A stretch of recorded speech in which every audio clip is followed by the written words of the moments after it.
Did you know America's most persistent bank robber was still escaping prison at 78 years old?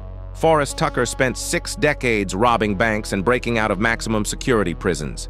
He used fake walls, dressed up as guards, and made keys from scratch.